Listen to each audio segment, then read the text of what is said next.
first of all, we need to go to find your App Store button. So if you can't, you can see mine's over here. It looks like a white capital A on a blue background.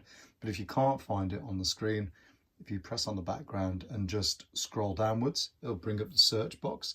So then you can just start to type app, and then you should find it comes up there. So I'm going to open up my App Store. On the App Store, I'm going to click and then start to type GarageBand, G-A-R. Then it comes up at the top, so I'm going to press on that. So here we are, it's opened up and it's shown me a number of little apps and plugins, but the one I'm looking for is an orange background with a white guitar, and you should be able to see the cloud with the arrow that shows it's ready to download. Press on that. On mine, it's already starting to download it straight away because I've got a Wi-Fi connection at the top. But what you might need to do is check if you're not the one who controls the App Store password, you need to speak to someone to get them, speak nicely to someone to ask them if they can type that in for you so you can start to install it. GarageBand at the moment is absolutely free. What I'm not sure about is whether that gives you complete usability on everything. We'll find this out, I guess. So you can see it doesn't take... Okay, that took about a minute. And now you can see when it's finished installing, it comes up with the open option. So I'm going to press on that. But we should also be able to see, if I go back to my main screen, I should also be able to see somewhere on here, or maybe on the next page, there we are, it's appeared on there. So I'm going to drag and put that onto my main screen, just down here. Oh, put it in a folder. Don't want it in a folder, I want to put it on there. Okay, so it's all ready to open.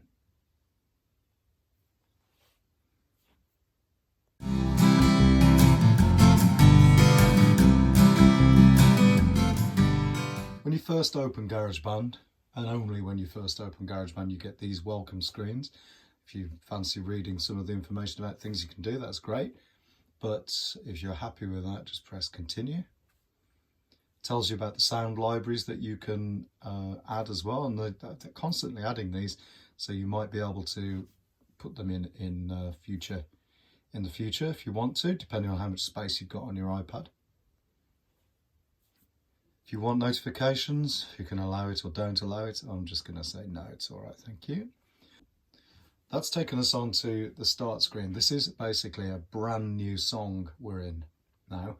If you are confused, or you're on any screen on GarageBand, you don't know what you're doing, always go to the top left hand corner where it says My Songs. If you press on that, this will take you back to your home screen. Now, even though I've just reinstalled this, because it's connected to my iCloud, it's added lots of songs that I've done before. These are, if I want to reopen those, I can press on them. But the key thing is, if I want a brand new song, My Songs, and then on the top right hand corner, we're looking for this add sign, add a new song. And we're back to this again. So this is the scroll wheel where you can go through the many functions on GarageBand. You can look at the different instruments. In the course of these tutorials, I'm going to show you quite a lot about these. But for the moment, I think the best thing we can do is how to access the smart instruments. First, the smart instruments I'm going to show you is the guitar. So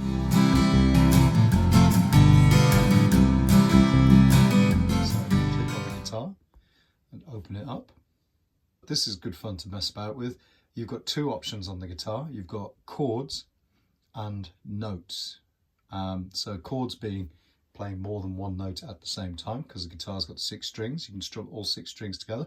One handy little tip at this point, on any of the screens, if you're a bit confused, is to press on the question mark, which brings up some help information. So if I press on that, that toggles that on, or if I press it, I can get rid of that again. So if I bring that up, it shows you some of the things you can do on the guitar. You can have a little play with these things.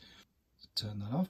If I strum up each of these strips, you can see the names of the chords at the top. We've got minor chords, E minor, A minor, D minor, major chords, G major, C major, F major, and another B flat major and B diminished, which is a particularly tricky chord if you want to play that on a real guitar. You can strum up, you can strum down. For a fast strum, you can tap on the letter of the chord, the C. And then you can also, if we bring up the help information as well, you can mute it. So if we press with our left hand on there and tap on the chord, so we get a sort of muted sound where you're pressing on the strings a little bit to stop them ringing out. Then up in the top corner of each of the smart instruments, you can see a picture of the instrument and the particular timbre or the type of sound. What might be useful at this point is to look at my website, musicaltoad.co.uk, and maybe print yourself out a copy of the poster, which gives you a guide to the key musical elements, which will be really helpful because I'm going to be using that language during these tutorials. So over here, if we tap on that, we can change the timbre. So at the moment it's set on acoustic guitar. If I press on it, you can see we've got some different options. Classic clean electric guitar, retro wah electric guitar, roots rock electric guitar, but the one that all children home in on straight away, the hard rock guitar, which really is a good bit of fun to mess about with. You can really go for your inner rock star with that one. This is all very good fun to play, but actually it's quite tricky to get a really good sound from that. Here is the autoplay function. On each of the smart instruments, you've got 4 different rhythms that they will automatically play. If you switch on the autoplay, and you're literally just toggling on the chord by pressing on it. So that will play with whatever tempo is being set. You can feel the tempo there, so we go 1, 2, 3, 4, 1, 2, 3. If we change the autoplay, you hear very subtly the rhythm changes.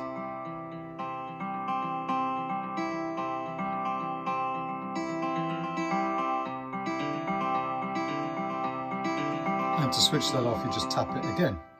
A nice sounding guitar and very useful for songwriting. If you want to write a song, you don't want to worry about trying to play an instrument. You're just going to concentrate on your melody and your lyrics. That's really useful to put together a chord progression. At the moment, it's just we're having to control that live. So what we need to do next is look at how we can record that into our timeline at the top. If you look at the top, you can see you've got automatically default setting is 8 bars in the measure of 4. So we got 1, 2, 3, 4, 2, 2, 3, 4, 3, 2, 3, 4, 4, 2, 3, 4, 5, 2, 3, 4, 6, 2, 3, 4, 7, 2, 3, 4, 8, 2, 3, 4. And then it just repeats. So it cycles through that.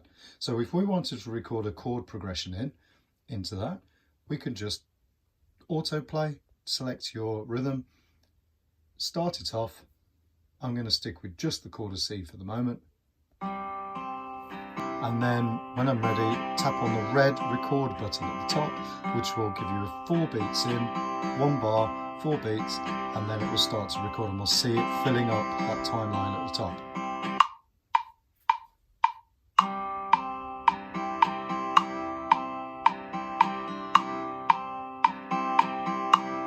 So that's halfway through.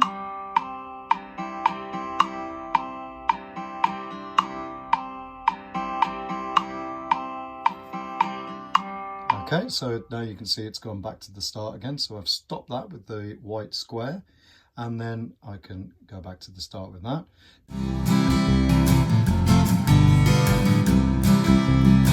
Now at the top here, the very important button looks a bit like a brick wall, or more importantly, a musical sandwich. Again, if you refer to that poster, this is the texture button. So we can see the layers of the sound. At the moment, if I tap on that, we can just see we have 1 layer of sound, which is the timbre is the acoustic guitar, and it just plays that C all the way through that we just recorded in.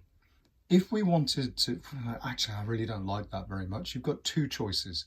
What we can do, we can use the undo arrow at the top, which will undo the last thing that we did by pressing on it, or to bring up the menu for each of the layers of track, tap on the bar, tap again to bring up the menu. And there, logically, you can see if we press delete, that will disappear. Now if I accidentally delete it and I want to bring it back, I can now undo it again. There it is. One other little thing while we're on this texture view is we can, over here, the little grey, vertical grey line, if we slide that out, it shows us the mixer. So we've got the controls, the dynamic, the volume control for that layer. We've got the solo button, which means it's the only one that will play. And we've got the mute button, which means we'll switch off the sound. It doesn't delete it, just switches it off. So I'm going to leave that in for the moment. And then we've got one layer of sound, which sounds like this. You can also hear the tempo being counted out by the metronome function here. If we don't want to hear that, we can toggle that off. We're tapping on that. On, off. Okay.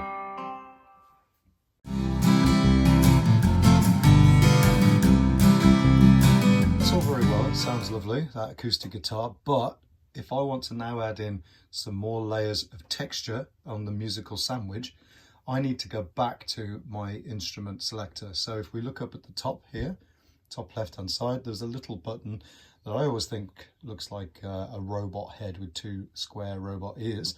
This takes you back to the instrument selector. So if I press on that, we can see we've added guitar. So now I'm going to scroll through the other smart instruments. We've got some world instruments, got an automatic drummer, which we'll come to at a later date. Don't worry about that. That's if you want to plug something else in. Sound library we'll leave for the moment, and keyboard. So keyboard, this is basically, it could be the piano, organ, synthesizer, which is like an electronic keyboard, and some other sounds, including the sampler, which is, we'll look at it later on. We're going to go to the smart piano. So you can see down here, I'm going to press on smart piano. And this brings me to this. To toggle between the smart piano and the conventional piano, we tap this button here. So there's the normal keyboard of a piano and back to smart piano. We've got our timbre selector at the top, which at the moment is set on grand piano, autoplay again, and then we've got the bars of the chords. The grey ones down at the bottom are the low pitched notes, but you'd usually play with the left hand of your piano. And these, the white ones above it, are the right hand chords that you probably play with 2 or 3 fingers. So you can get a sort of interesting sound with this.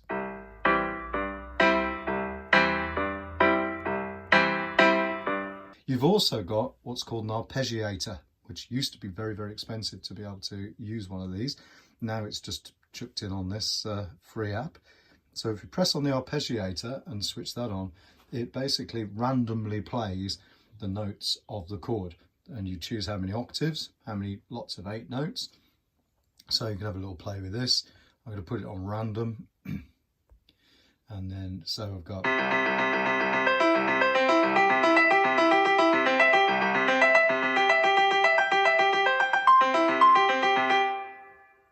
that might be something you could use in your pieces in the future. So let's just switch the arpeggiator off for the moment.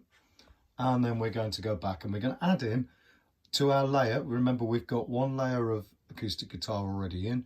We're going to add into this a layer of piano chords. Now, I'm going to switch on autoplay.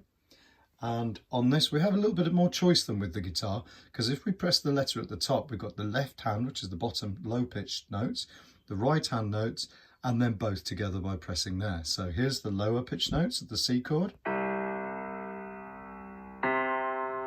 Here's the higher pitch notes, the right hand of the C chord. And here is both of them together. I'm going to keep it simple for the moment. I'm just going to put the both in together and record that in. The arrows at the top needs to be at the start. Red button gives me 4 in. I can switch it on before we start, so here we go. And record. Okay, so now we've filled up the top with that. So if we go back to our texture view, the musical sandwich view, and have a look at that, check it's there all right, we should now see 2 layers. We've got the top layer of acoustic guitar with the C chord, and then we've got the second layer underneath that of the grand piano. Right, now to go back into that and to adapt it, we can double tap on the instrument. And of course, you can change the tone. There are hundreds of different options here.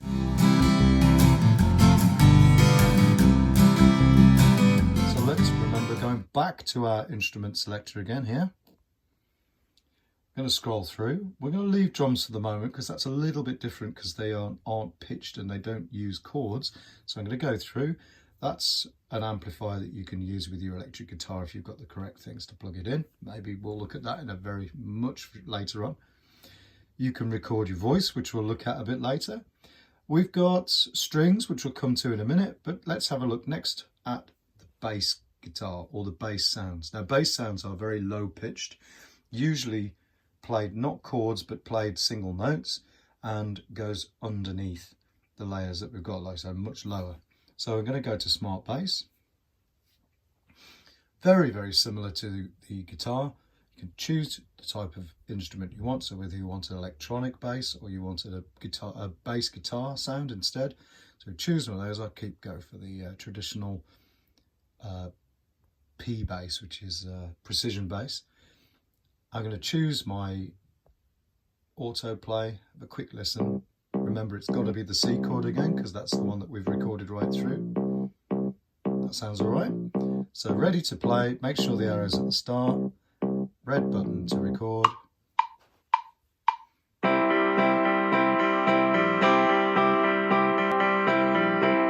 Okay, so that's filled. Double check by going to the texture button at the top, toggle in between that. There we go. And one thing I noticed while I was listening to that is that the piano seems very loud. So bringing the mixer out, I'm going to just turn the piano down a little bit. Let's have a little listen to that, see if that sounds better. Maybe still a little bit. Need to balance it out so everything can be heard easily. Okay.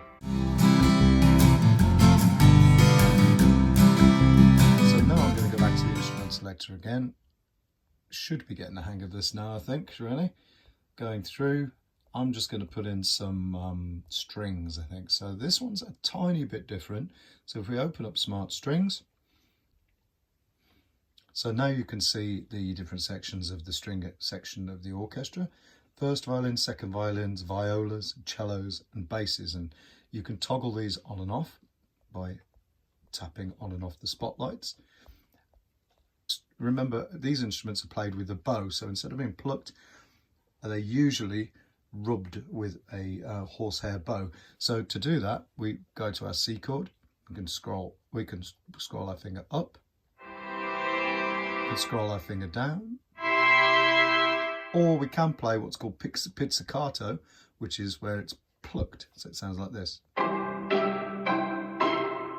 And we have autoplay, so we could stick on the autoplay, and there's an additional option on the strings where up here on the top left hand corner you can choose the style that they play in. So at the moment it's set on cinematic, which sounds like it's something from the movies.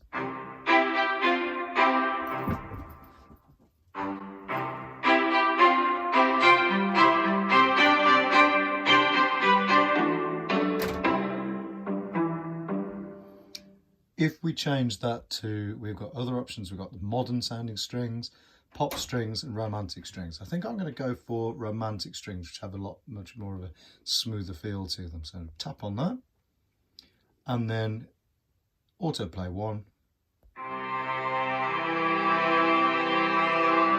Okay, I think that will fit in pretty well with what we're doing on this. So I'm going to add in that to ready to record, red button, C chord.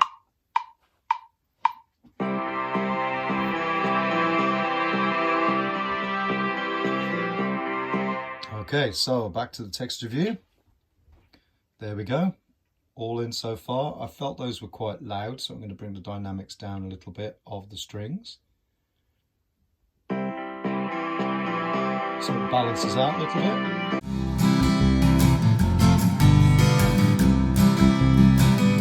And the final track I'm going to add in, the final layer of the texture I'm going to add in, with the instrument selector, or I could press the add sign here to add another track as well. So let's press that just to show you how that works.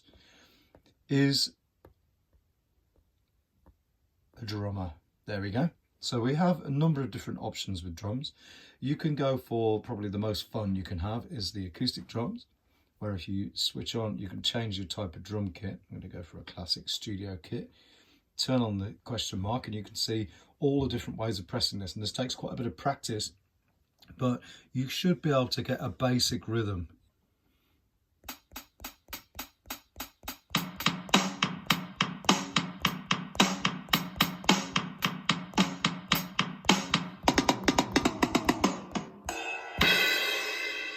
Yeah, as I say, it needs a bit more practice than that to be able to make it sound really good. So for the moment, I'm actually going to go off that one, go back to my instrument selector, and I'm going to choose Smart Drums. Now, this one is, we still have the option of changing the timbre of the instrument. So I'm going to go for a live rock kit rather than a drum machine. Then you can see over on this right-hand side, we've got the different parts of the kit. So the key parts of a drum kit are the kick drum, or the bass drum, the snare drum, and the hi-hat. All the rest are kind of the icing on the cake. So I'm going to put it in. At the top is loud, dynamic. At the bottom is a quiet dynamic. On the left is simple rhythm, and on the right is a complex rhythm, or a more complicated rhythm. So really, I'm going to put it right at the top. So I'm going to go for a fairly simple bass drum and let go there to put it in that square. You can hear then it starts to automatically play. So I'm going to add in a hi-hat that's maybe a little more complicated, but also loud. And then a snare drum.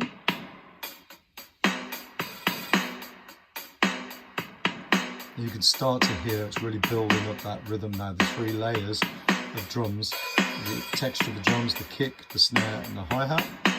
So now, one of the best things about this is as you record it with the red button to fill in your track, you can start to add more instruments while it's recording.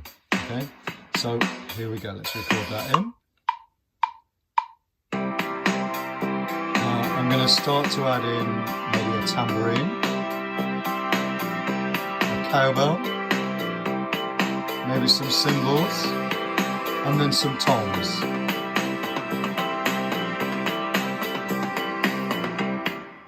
Just to add a bit of variety. So now if you watch as we play that back, you'll notice those instruments start to appear as I drag them in.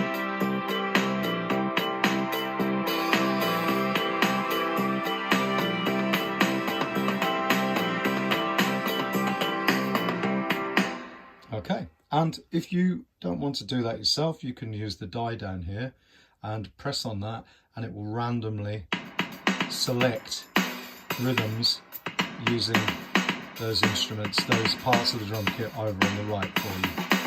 If you're unhappy with that, you can reset. If you want to switch it off, tap on the power button there.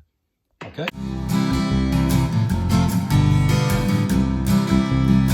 So now let's go back to our pretty much finished project. We've got one section, 8 bars long, 8 lots of 4 in the measure of 4.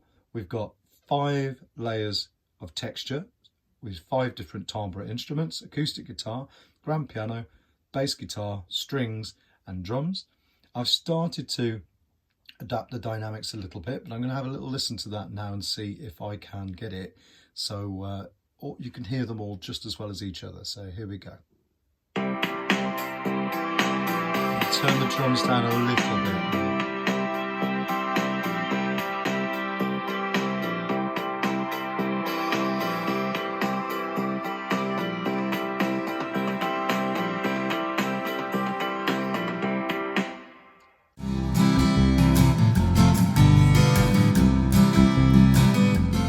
So that brings us to the end of our first little tutorial. What we're going to do next time is we're going to see how we can take what we've done there, when you've had a bit of a practice at being able to do that, and then see if we can make it longer without boring people to death. Because the problem is, It all sounds great at the moment, but it's only 8 bars long, so I reckon that lasts about 16, 17 seconds. And that's very short for a song. So we could repeat it over and over and over, but I think people would start to get very quickly bored. So I'm going to show you next time some little tricks about how you can make it longer and still keep people interested in what's going on. So thanks very much for listening, and I will see you again next time.